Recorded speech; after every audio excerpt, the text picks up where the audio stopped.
A warm welcome to my studio. Today I'm going to be showing you how I paint a bouquet. Now the thing about painting a bouquet is that sometimes we have a certain way of wanting it to translate, and then it does not always go as we planned.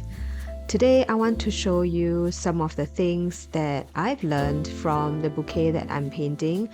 Now I just want you to know that this is not a step-by-step tutorial.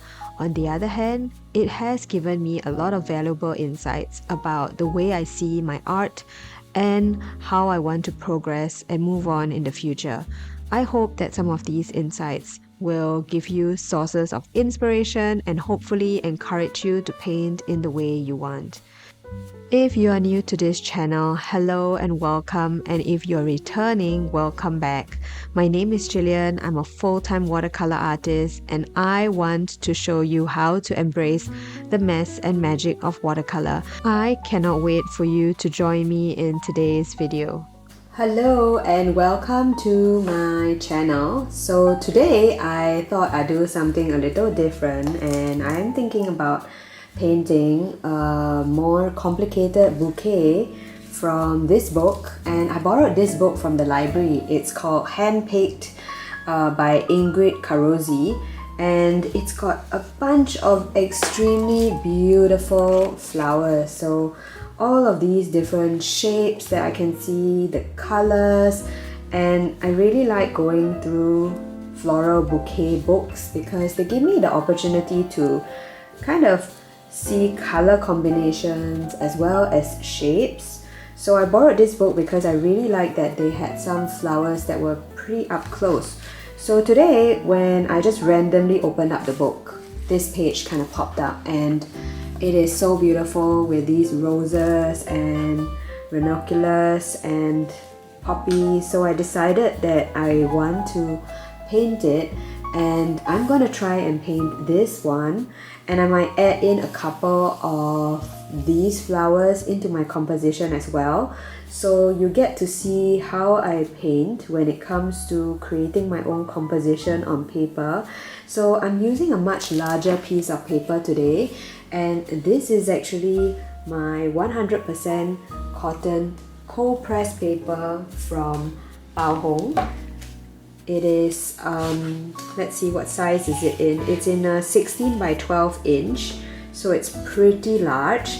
And then I've got my ceramic plate, my 2 cups of water, my brushes, and I'm going to be selecting a few other brushes that I intend to use. So for me, I love using my flat brushes and my cat's tongue brushes for smaller details.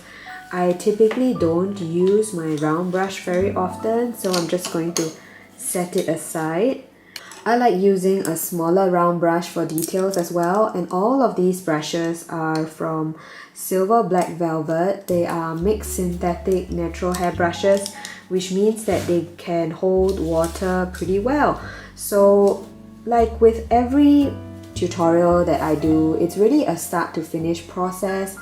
If you are keen to follow along, remember that how it looks like on my paper and on yours might be different in terms of, you know, we all have different styles and colors that we lean into. We have different supplies, and you might have different paint is to water ratio on your brush as well, so that could give you different results.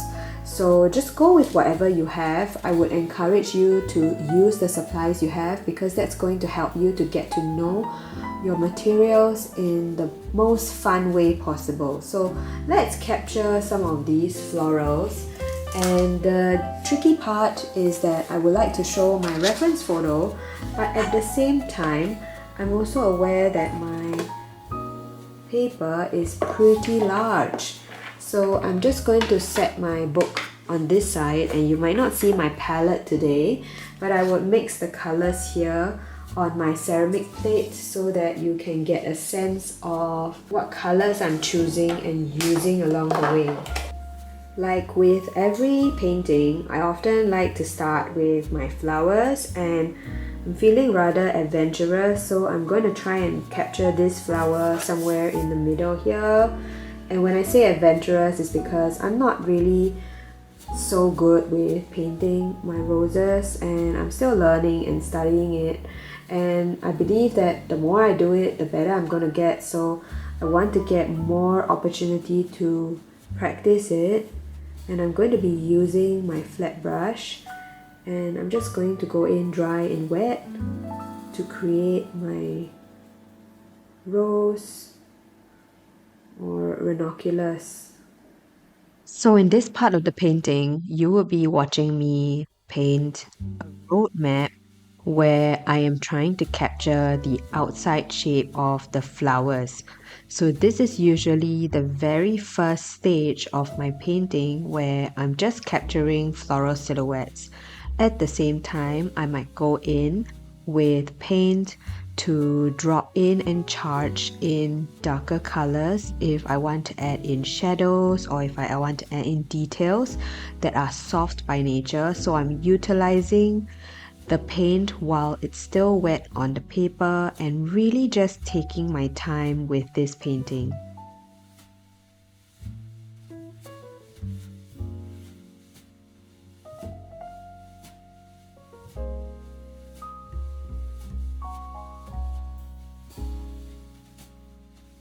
I change over to a smaller brush because I find that you can have better water control. So this is where I'm just charging in some pigment in the edges of the petals, or even going towards the center of the petals. And at this stage, my paper is currently still wet. So this means that all the bleeds and blends that I'm going to get are going to be really soft. I'm going to get really nice blends and soft edges as well.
As I'm working while the paper is still wet, one of the key ideas is to not go over the same area too many times with your brush, because this is going to increase the chances of overworking, where the paper fibers basically get pretty unhappy that your brush keeps going over and over the same area again. So I would encourage you to use long broad strokes instead of small dabbing strokes, so this prevents you from oversaturating that very same spot, which could lead to overworking. Now the thing about this painting is that I know it is a 42-minute video, but I literally took about 2 days to finish this over a couple of sittings, mainly because I got interrupted by my kids and then I had to walk away. And I find that every time I move away from my painting and I come back, I always revisit it with fresh eyes. I really get this new perspective every time I come back, whether it's because of my mood or the way I actually see it. And I think that sometimes it's important for us to step away from our painting because it gives us the opportunity to kind of see it in a different way. And depending on how we actually felt about it before, it could really change as well. Now, when I first started this painting, I did not expect that I was going to add so many more layers to it, and really it was the mood in itself. I want to just bring your attention right here where I'm lifting off paint so you can see that I'm actually dried off my brush and I've lifted off parts of the watercolor from the flower, and I think that's such a great technique to use, especially if you want to enhance specific highlights, or if you want to remove puddles of water. These are great ways to basically exercise some control over your painting, especially since I know watercolor can be really hard to control, specifically when there is that element of water that kind of comes into the picture. So I'm just enjoying myself and creating these shapes, and I want you to keep in mind that as I'm doing these broad strokes, I'm really, if you pay attention to the way I do it, I don't actually go over the same area too many times. And then when I use a smaller brush, it's usually for smaller flowers. So these brushes that I'm using are from Silver Black Velvet. I really like them because they are mixed synthetic hair brushes and they hold a good amount of water while also having a very nice sharp point to them. So this means that I get really nice thin lines and strokes as well. So if you want to find out more about the materials that I'm using, you can find them all in the description below. I've also listed where you can find them, and hopefully they are available where you are from.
You know, adding greens to your painting really brings everything together, and it's also my favorite part because I find that once I add in a pop of green, suddenly everything feels a lot more connected.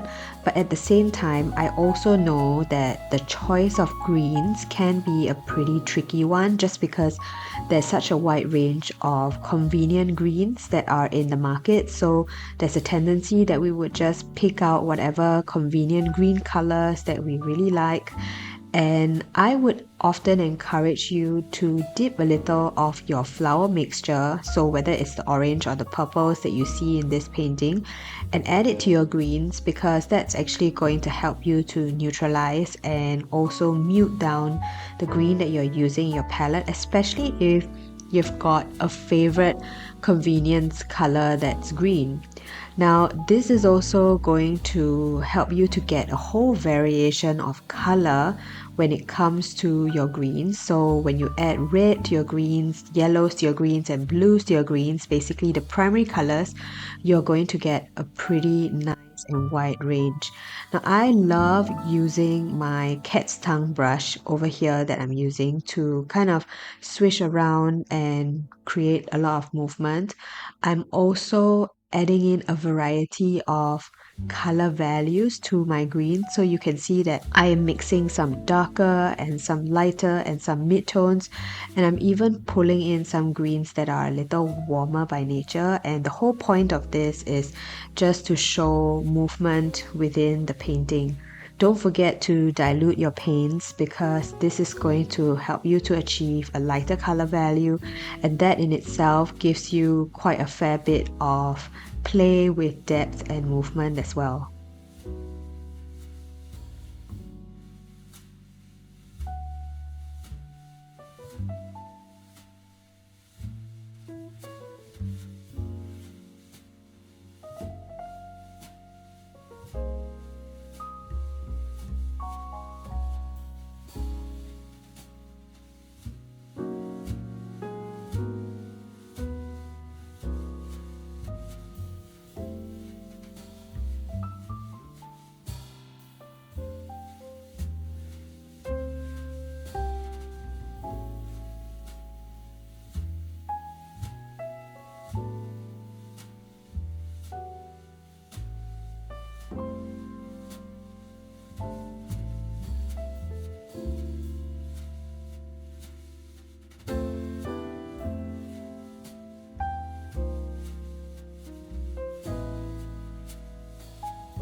As you watch me build up the composition of this painting, I just want to bring to your attention that I'm not following the bouquet that I'm seeing in the book exactly. In fact, I find that it's so much more fun to create my own floral arrangement in the book based on the various flowers that speak to me within the book, because this way it allows me to exercise a little bit more of my own creative license, and also it encourages me to be a little bit looser because I get to place the elements in wherever or however I like.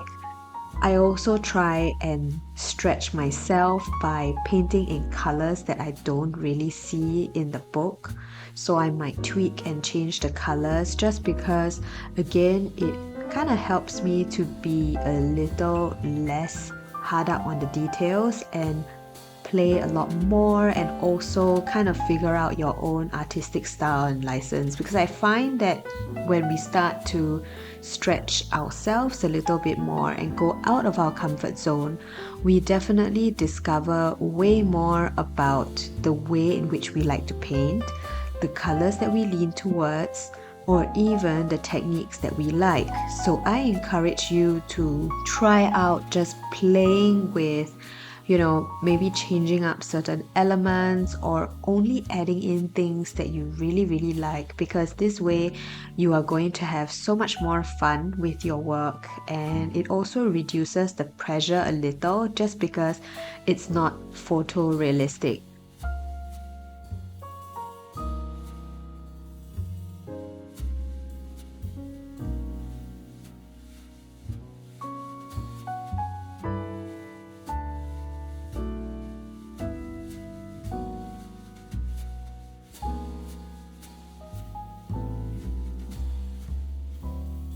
At this stage of my painting, I am basically checking out my spaces, my white spaces, and kind of asking myself, where do I want my next element to be? Now, I'm also putting in some tighter flowers that are in between other flowers, because that's the whole nature of a bouquet, where it's usually a lot tighter and there are a lot more elements that are kind of squished with one another in the middle. And then as the bouquet slowly spreads out, you're going to start to see more and more white space. So those are things that you want to account for when you are painting your bouquet. I'm also reducing the amount of details I have on the flowers that are slowly going towards the edges, because I find that these are going to indicate more of depth, where the things that are further away have less detail, while the things that are in the forefront and the center have more spark and detail. So I hope that these little tips help you to understand what my process is like as you are watching me paint this bouquet. Now, I had to take a break from the painting, so this is actually day 2 of me coming back to it, rearranging my space, and then also starting to reorientate myself. Now, every time I come back to my painting again, one of the struggles I have is losing my train of thought, because I'm not exactly sure where I had stopped and where I need to go next, and sometimes that can be really frustrating. In fact, I cannot remember what the plan was that I had. And this is where, even though I come back with a fresh pair of eyes, there is also this sense of loss where I'm not really sure where to go, and I'm also kind of figuring things out. But that being said, I also change up the way I might do something, because as I said, your mood from day to day might change, including the way you see your art and your artistic license. So on this day 2, one of the feelings that I remembered as I was looking at it was, I felt like there was a disjointed feeling between the foliage, which was a lot more loose and illustrative, as compared to the florals, which were a lot softer and lacked detail. So this is where On day 2, I focused on putting in details, and I've actually added in a bit of gouache. So you can see that I'm squeezing out tubes of gouache and putting it on my plate. And gouache is basically an opaque paint, and I find that it allows so much more fun when it comes to layering. But of course, because it is not transparent, the lines or the way in which it dries and all of that is very different as compared to watercolor. To counter some of those feelings of disorientation, what I decided to do was to not paint with my reference book present. In fact, I decided to just lean into whatever shapes I saw and then kind of wing it or just add layers as I deem fit. Well, because I've been painting flowers for a while, there are specific trends and patterns that I've seen, so I do have some awareness in terms of the way in which the petal moves and the petal folds and how to create some of those floral perspectives. But I do feel like sometimes stepping away from the reference photo, while it has given you some guidance, it also can feel a bit stifling in the long run, depending on where you are with your painting. So even though you're using a reference photo, my advice to you is to use it as a guide and choose how you want to play around with it, because there's no real right or wrong way of using or doing something, especially if you are the artist. So I find that you have got so much creativity in you. Use all of that to the best of your ability. Now, I find that after I've added in these pops of color to my florals, it really kind of made everything more cohesive and it started to stand out together, because I mentioned that my leaves were more outstanding while the flowers looked a little bit washed out. So I really liked where this was going with adding layers of gouache over.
The flower that I'm currently working on looks the most washed out, even though it's right in the middle.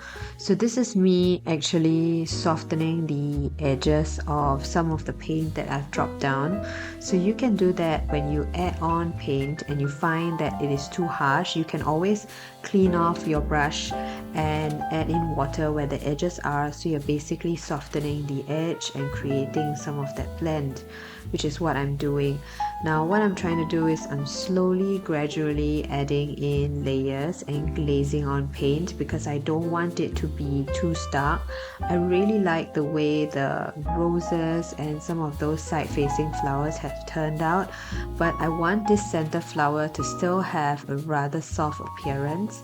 Now, one of the favorite things that I like to do is to create stamens that are blue in color. I find that they create so much more interest and pop, especially if the color of the flower that you're using is pink. And pink and blue are essentially complementary or split complementary colors, and this is very visually pleasing to the eye. Alternatives to the very bright blue that I use is indigo, which is a much darker shade, and I also enjoy using that. So these are alternatives that you can think of. Now, as you are working on layering, one of the key ideas I want you to remember is to make sure that the layer underneath is completely dry before you add on another layer, because you don't want to overwork your painting. Also, use the brush that is appropriate in terms of size to the stroke that you want to create, because if you use too small a brush, what happens is that you're going to create a lot more dabbing motion, and it's going to be again another potential for overworking, which is not what we want at this stage of the painting, especially when we are about at least 60% done.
Can I be really honest about this part of the painting? So I was kind of feeling like I wasn't really sure or if I liked the color combinations that were happening. However, I did feel like I could have overworked or overdone the amount of colors that I was choosing at this stage, but I decided to still continue to go with it because I wanted the entire thing to be cohesive, very loud, very bright, and very vibrant. It wasn't my it wasn't a look that I had intentionally set to have at the beginning, but this is where I also want to just bring up that so many of the time when we are painting, the way in which we envision it in our mind and how it comes out on paper, or the way in which we translate it, or how our brain communicates to our hand what movements to make and what strokes for it to appear on paper, always looks different. In fact, as you're watching this tutorial, there's also a possibility where you're wondering, why is it that Jillian can do it this way and I can't, and the way in which we see things is different. So I just want to use this as an opportunity to share that sometimes the way in which we envision things might not be what we expect, but it does not mean that that piece of art is ruined or it didn't work out. In fact, it could just be part of a new style or new form of exploration that you are taking on as you are trying out some of these new things. In fact, I find that this painting has grown on me over time, and I've definitely learned one or two new things. And what I like to do with every painting that I do is I kind of check in with myself. What were some of the components that I liked about it and what I could have done better? Because I find that intentional practice can really help you to be more in the moment and focus on the process instead of the outcome. We can become fixated with outcome, and it's natural because when you come onto YouTube and you look for a tutorial, most likely you are looking for some kind of outcome. You want to be able to paint this bouquet that Jillian is introducing to you.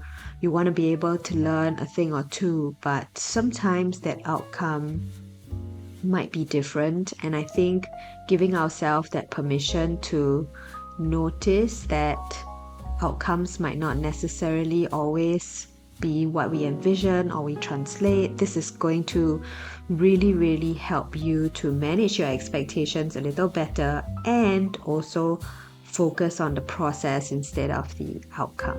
So I've been going on and on so far, and I hope that while I'm having this conversation with you and you're watching me paint, you can also get a glimpse of some of the ways in which I use watercolor, whether it's with layering or wet in wet, or adding textures and using brushwork, because I think that watercolor is really a sum of its parts. It's not just formula of how to do things. In fact, if we start to see that the way in which you paint is about selecting the techniques that you want, selecting the effects that you like, choosing a specific color palette, or even starting to see all the different patterns in the way in which things are formed and done, it will make painting so much more enjoyable because of that, rather than seeing it as a set way of doing things.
I find that painting a bouquet can feel really daunting because it's hard to know which elements should come and go and which should stay and which should stick out.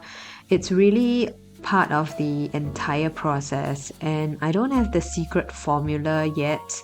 I haven't found the language for it. In fact, it's still something that I'm exploring on my own, and I find that this is one of those things where the more you do it, the more you get it. And I've also started to learn how to step away from my painting, take a walk, come back, change my water, and sometimes just that 2 minutes can really change the trajectory of how you're going to paint next. In fact, it could also be another strategy that gets you away from overworking your painting. And I find like it's so tempting to just keep adding more colors, more detail, and knowing when to stop is yet another skill in itself. So this paper that I'm painting on is pretty big. In fact, it's a 12 by 16-inch paper. I love painting big, but painting big also means that you either need more elements, you need a bigger brush, there's so many different things to play around with. And I find that with this bouquet, I wanted to also show that there were some flowers that were diffused in the background, and that's where I added in that really diffused wet flower that you saw. And then adding in some of these curvy vines, I find kind of gives the entire painting some movement. And you can see that I've used gouache here because they are opaque, so they're great for layering on top of the existing painted area. So again, make sure that your painting is completely dry before you do this so that you don't get those unnecessary bleeds and blends, and you really want to just get really clean lines.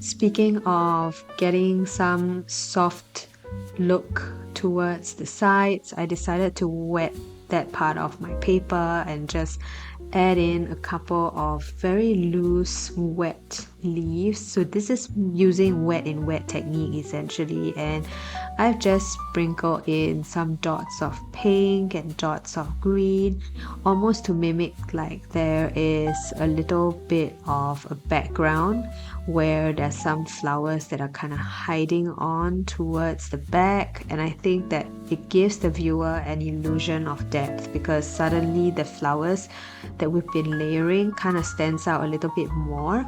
And how much detail you want to add to these really depends on you. I love the whole play of broken lines because this helps to give the illusion of light casted on parts of the stems. And I also find that again, just making small dabs and marks around kind of creates some cohesiveness and brings everything together. Play around with how much pigment you have on your brush. So if you have got thicker consistency, this is going to help you to get better control.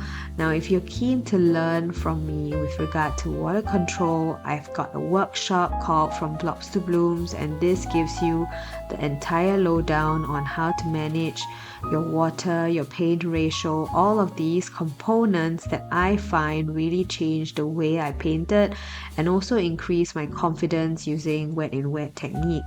I will be linking all of my workshops in the description below, and feel free to check out some of the free downloads that I have available for you if you're keen to learn more with me.